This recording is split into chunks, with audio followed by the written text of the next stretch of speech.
अगर आप हमारे चैनल पे नए हैं तो चैनल को सब्सक्राइब करो और बेल आइकन को प्रेस करो ताकि हमारी स्टडी से रिलेटेड वीडियो आप तक जल्द से जल्द पहुंचे।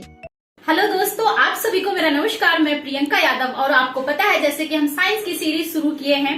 किस लिए?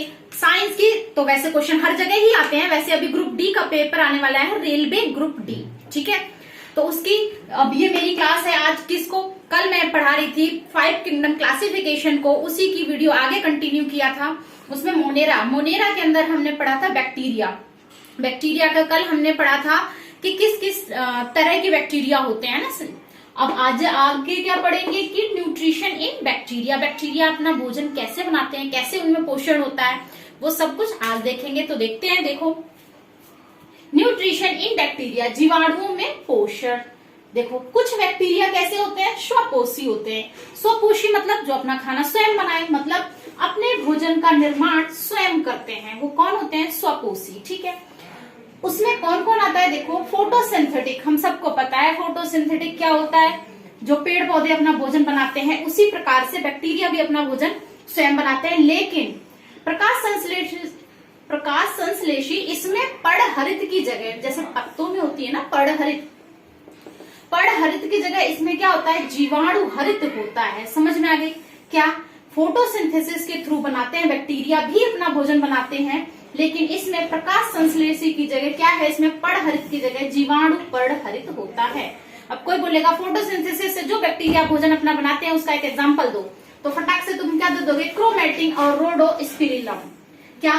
क्रोमेटिन और रोडोस्पाइरिलम, ठीक है। उसके बाद रसायन संश्लेषी क्या है? कीमोसिंथेटिक। देखते हैं, इसमें जीवाणु अकार्बनिक पदार्थों के ऑक्सीकरण से ऊर्जा प्राप्त करते हैं। क्या बोला? दोबारा से देखो, अकार्बनिक पदार्थों के ऑक्सीकरण से ऊर्जा प्राप्त करते हैं, ठीक है।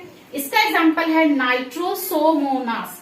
एक्चुअली मैं सारा इंग्लिश में लिख रही थी, एक कमेंट आया हुआ है कि आप हिंदी में लिखें, हिंदी में बताएं, इसलिए, वरना तो ये बहुत इजी है। नाइट्रोबैक्टर इंग्लिश में जल्दी हो जाता है, ठीक है। और हिंदी हो या इंग्लिश, नाम तो सेम ही रहते हैं। नाइट्रोसोमोनास और नाइट्रोबैक्टर किसमें हो गया? कीमोसिंथेटिक में, रसायन संश्लेषी। उसके बाद विषम पोषी पोषण क्या है? Heterotrophic nutrition. इसमें क्या होता है? इसमें 3-4 तरीके के होते हैं। देखो, पहला परजीवी। कैसा? परजीवी जो पैरासाइट्स होते हैं, इनमें क्या है?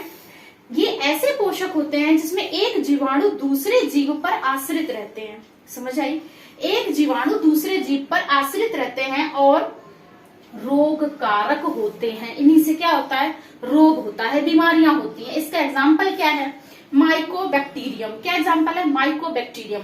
तो माइकोबैक्टीरियम कैसा है? पैरासाइट जीव है ना, पैरासाइट बैक्टीरिया है।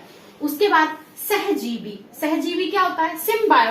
सिम्बायोटिक रिलेशन अभी पढ़ाऊंगी बाद में, ठीक है। सहजीवी, सिम्बायोटिक, इसमें क्या है? जीवाणु अन्य जीव के शरीर में रहकर भोजन प्राप्त करते हैं, अन्य जीव के शरीर में रहकर भोजन प्राप्त करते हैं, लेकिन उन्हें हानि नहीं पहुंचाते। इसका एग्जाम्पल क्या है? राइजोबियम। क्या है एग्जाम्पल? राइजोबियम। तो हमने पढ़ा क्या?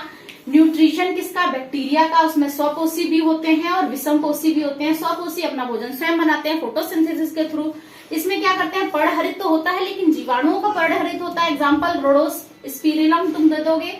और उसके बाद कीमोसिंथेटिक मतलब रसायन संश्लेषी होता है। इसमें जीवाणु पदार्थों के ऑक्सीकरण से ऊर्जा प्राप्त करते हैं। एग्जाम्पल है नाइट्रोबैक्टर और नाइट्रोसोमोनास, ठीक है। अब विषमपोषी में हमने अभी 2 पढ़े कि परपोषी मतलब पैरासाइट्स, एक जीवाणु दूसरे जीव के ऊपर आश्रित रहता है, और सहजीवी जो दूसरे के शरीर के अंदर रहकर अपना काम करते हैं, ठीक है। आगे बढ़ते हैं हम। तीसरा तो परजीवी हमने पढ़ लिया, ठीक है। उसके बाद सहजीवी पढ़ लिया। अब उसके बाद क्या है? मृतोपजीवी। क्या है? सैप्रोफाइट्स।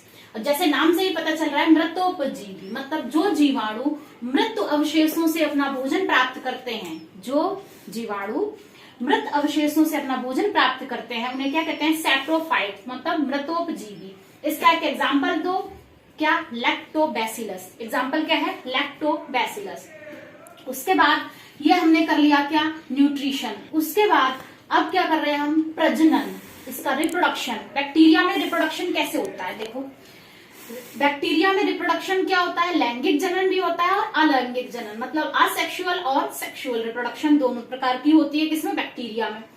ठीक है, असेक्सुअल रिप्रोडक्शन में किस किस प्रकार से होता है, बाइनरी फिजन मतलब द्विविभाजन, और कोनिजिया और एंडोस्पोर्स मतलब अंतः बीजाणु के द्वारा। किसके द्वारा मैंने बोला, बाइनरी फिजन के द्वारा, कोनिडिया के द्वारा, अंतः बीजाणु के द्वारा। ठीक है, उसके बाद ये था असेक्सुअल का, किसका, असेक्सुअल रिप्रोडक्शन किस किस तरीके से होती है, बाइनरी फिजन, ऐसे कोई चीज है यहाँ पे दो कट गया, ये दो चीज बन गए, दो डॉटर सेल्स बन गए यहाँ से, तो ये क्या हो गई, ये देखो दो डॉटर सेल्स बन गए, ये अपना कंप्लीट कर लेगा, ये कंप्लीट कर लेगा। ठीक है, तो ये क्या हो गया, बाइनरी फिजन। ठीक है, ये कोनिडिया और एंडोस्पोर्स अंतः बीजाणु द्वारा। उसके बाद सेक्सुअल रिप्रोडक्शन, यहाँ पे क्या हम पढ़ेंगे कि जीवाणुओं में ना तो जाइगोट होता है, ना जीवाणुओं में जाइगोट मतलब युग्मज होता है, और ना ही फर्टिलाइजेशन मतलब निषेचन की प्रक्रिया होती है। क्या बोला, ना ही इनमें जाइगोट होता है और ना ही इनमें फर्टिलाइजेशन मतलब निषेचन की प्रक्रिया होती है। फिर कैसे होता है, देखो सिर्फ अनुवांशिक पदार्थों का आदान प्रदान होता है, सिर्फ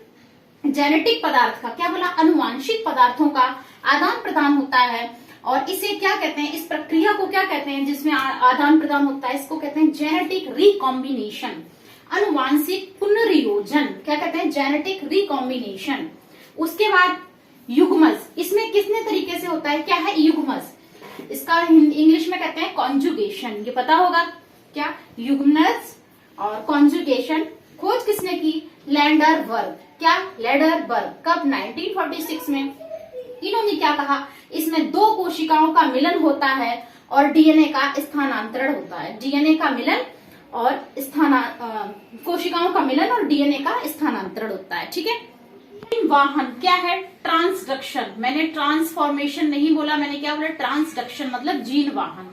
इसकी खोज किसने की, जिंडर और लेडरबर्ग ने, इससे पिछले वाले की लेडरबर्ग। ठीक है, जिंडर और लेडरबर्ग ने। ठीक है, इसमें क्या होता है कि एक वायरस द्वारा, क्या, एक वायरस मतलब विषाणु द्वारा एक बैक्टीरिया का डीएनए, एक वायरस द्वारा एक बैक्टीरिया का डीएनए दूसरे जीवाणु मतलब दूसरे बैक्टीरिया के डीएनए से मिल जाता है।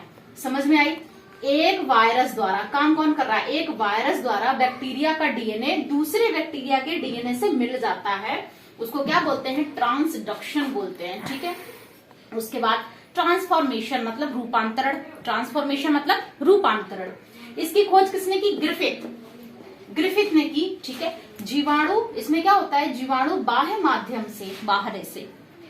माध्यम से डीएनए का अवशोषण करके अनुवांशिक स्वरूप परिवर्तन करता है। ठीक है, स्वरूप परिवर्तन करता है। ठीक है, ये हमने पूरा पढ़ लिया। इसके बाद बैक्टीरिया का कहाँ कहाँ पर यूज होता है, क्या प्रयोग होता है, जल्दी से पढ़ लेते हैं।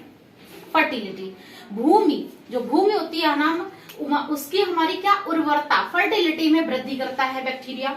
दूध से दही में परिवर्तन, जो हमारा दूध होता है उससे दही जो बनता है वो बैक्टीरिया ही बनता है। कौन सा बैक्टीरिया, लैक्टोबैसिलस। क्या, लैक्टोबैसिलस। इसमें क्या होता है, जीवाणु दूध में कौन सा, कैसीन नाम का प्रोटीन होता है, उसकी छोटी छोटी बूंदों को एकत्रित करके क्या बनाता है, दही। कौन, लैक्टोबैसिलस बैक्टीरिया। कौन बनाता है, लैक्टोबैसिलस बैक्टीरिया।